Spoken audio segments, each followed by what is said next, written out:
Yeah, I'm pretty interested to see how it works out. Looks like we're going to start it off on Pokemon Stadium 2 as they lock in their characters. As I say that, Jakal, I thought was just going to leave, but simply going for the fist bump.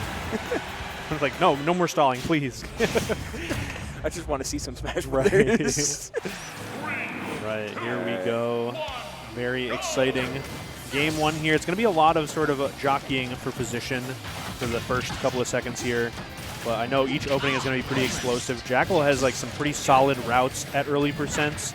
And of course, GrlyTeenQueen has routes at every percent. Already we're seeing it rack up here. I like that forward air to finish it. Yeah, wait, that was from one side of the stage using the platform and getting back in center stage. Like, took him around the world and back for the tune of 70%. But that's where Wolf, recognizing that he can find some air-to-airs from underneath. Oh, hard DI in order to escape double attempts at fair, which could have taken his life.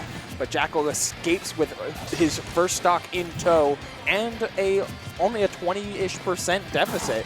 Yeah, certainly fine. Still looked very dangerous. DIing in right there, usually pretty good, but if expected, can be pretty treacherous too. Getting under that back air with the dash attack and now kind of forcing the issue here.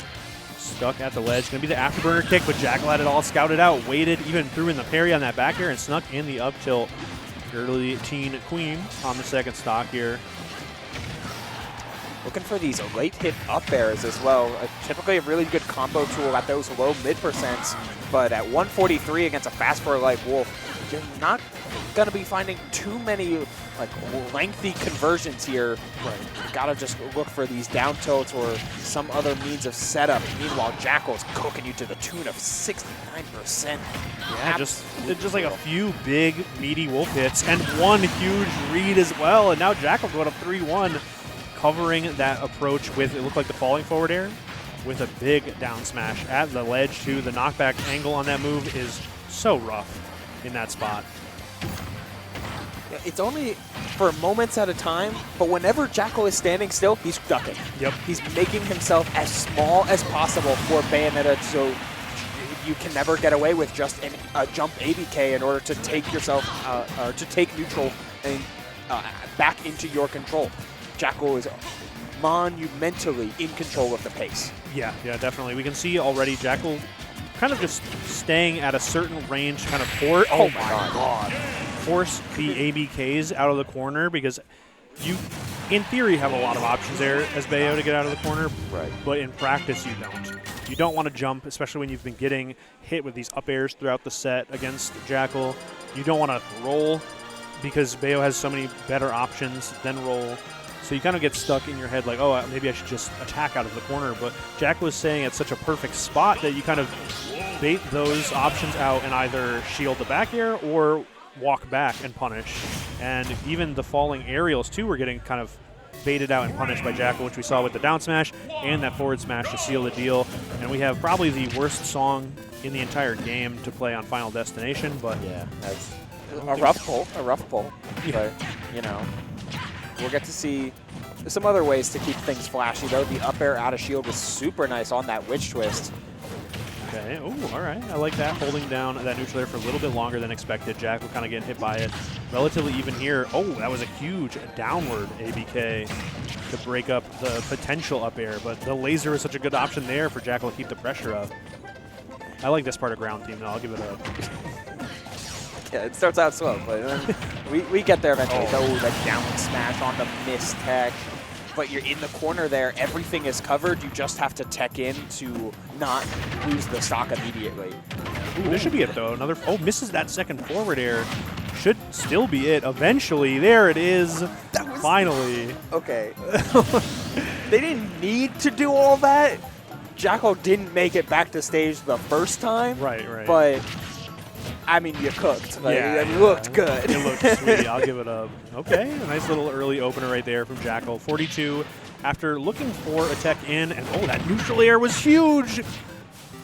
That's just it. Yeah. Sniped the Wolf Flash and doing the best to edgeguard Wolf, of which the place to do so is not close to the stage. Nice splash screen. Nice splash screen. Shouts to the floor, though. Yeah, it looked good. We're getting right back into it.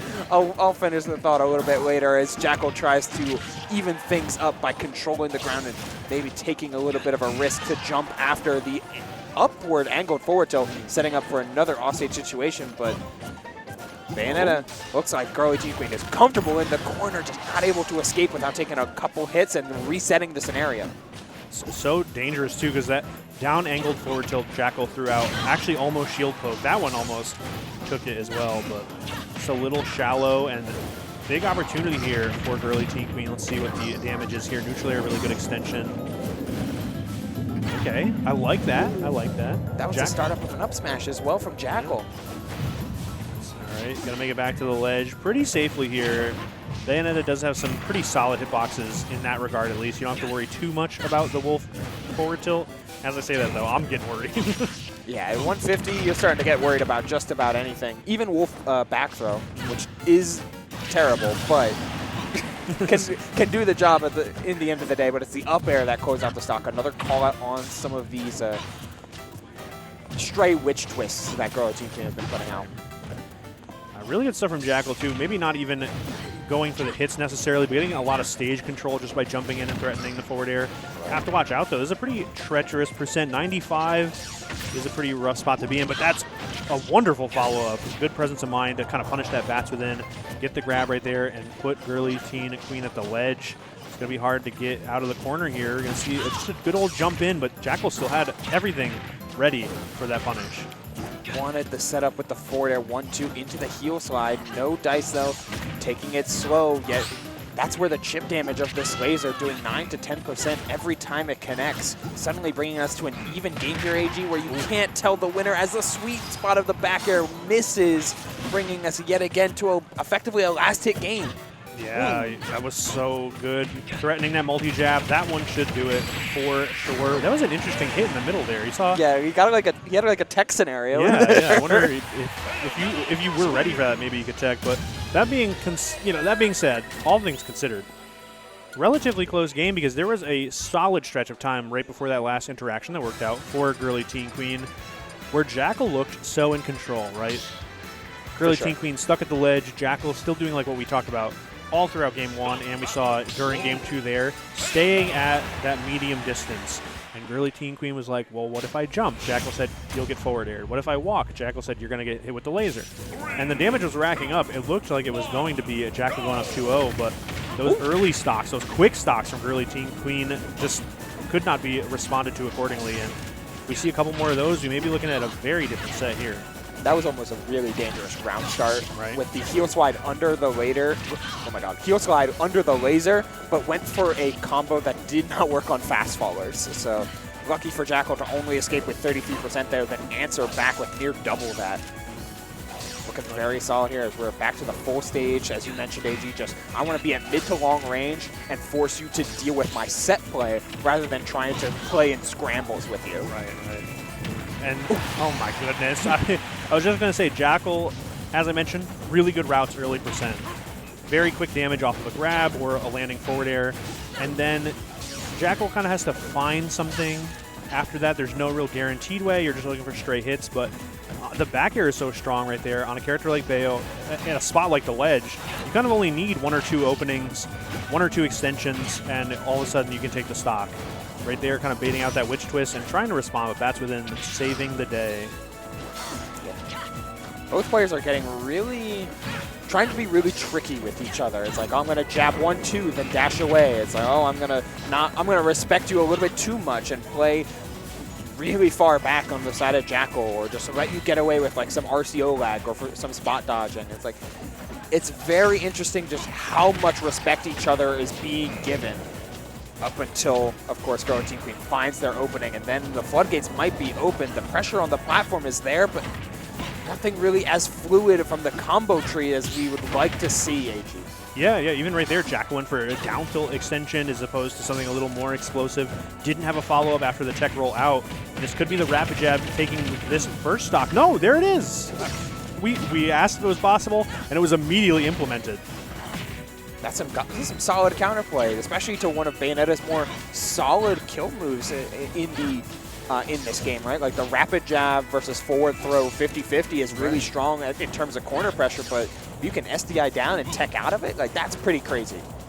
All right, yeah. I'm kind of seeing now some reassessing having to be done. GrlyTeenQueen trying to make something happen. There's going to be another jab, but that time getting popped up. It did not look like it was possible Not there. in that interaction. 2 stocks apiece now.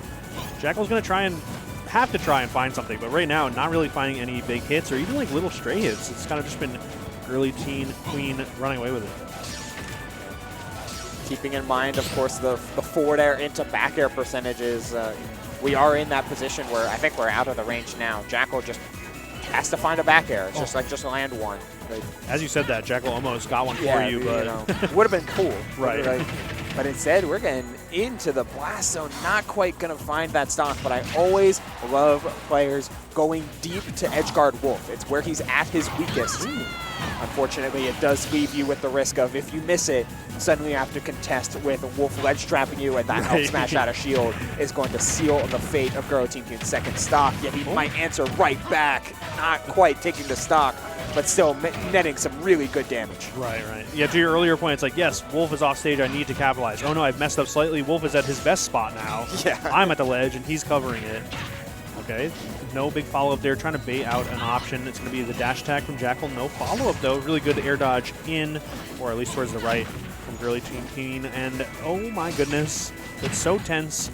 Jakal at 122 is, like, such a rough spot. Could be the start of a comeback story. But that being said, 84 is also exactly where I'm worried about a Wolf back air killing at the ledge, possibly. Got the jab 1-2-3 rock, but held it before then. Jakal looking for something huge like a roll or a spot dodge or anything. Getting caught by the rapid jab, doesn't close out the stock. Down smashing the wrong way as well. Just these little issues and these little openings go a long way before Jakal is able to find that back air, netting himself a 2 stock in game number 3. Looking really good. And that last interaction alone, to speak on what we talked about before the set, there's about 3 or 4 layers of conditioning, right?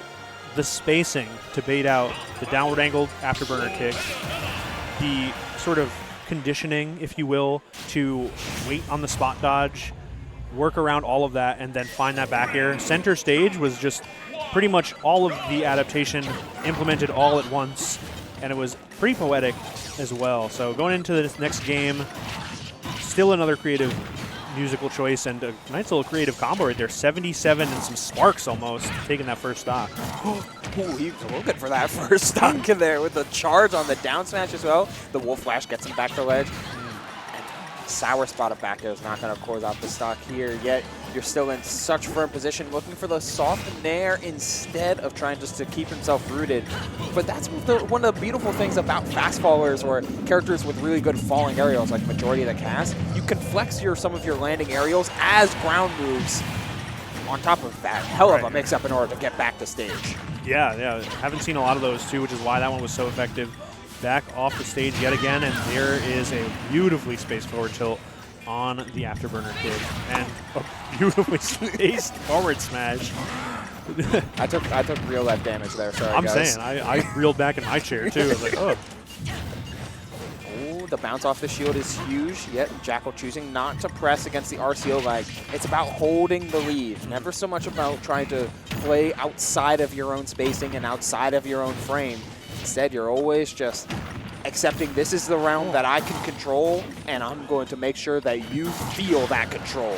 Yeah, even Jakal hitting a dash attack and then fading back and then seeing what the response is and then responding appropriately and interestingly getting that stock right there with the back hit of the first hit of down smash. Now it is 3-1 in what looks to be a huge shift from the last game.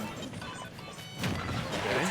It's just he's playing so tightly knit, right? And it's really hard for any player, especially a combo-oriented character like Bayonetta, to crack open a character that's just deciding to turtle. And while this Wolf is not quite reptilian, he certainly is cold-blooded.